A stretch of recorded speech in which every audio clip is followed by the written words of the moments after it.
Ang paghingi ng password sa partner mo ay hindi solusyon sa relasyon nyo.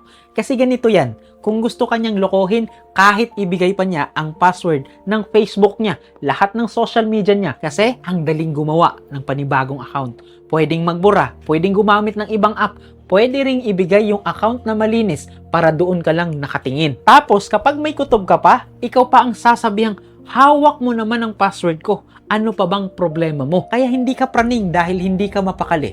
Baka ilang beses ka nang nakahuli ng kasinungalingan.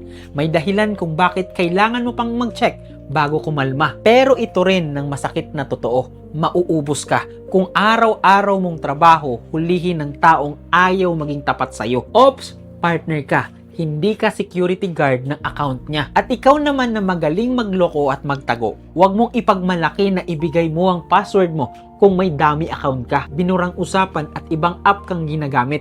Hindi transparent yan. Inayos mo lang kung saan siya titingin para hindi niya makita kung saan ka gumagawa ng kalokohan. Hindi password ang kailangan ng relasyon na wala ng tiwala.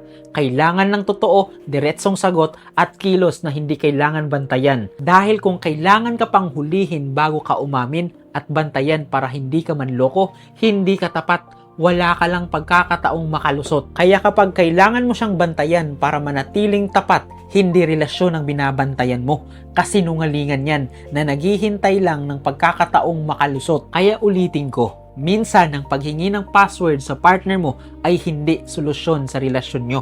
Kasi kung magloloko yan, gagawa at gagawa yan ng paraan para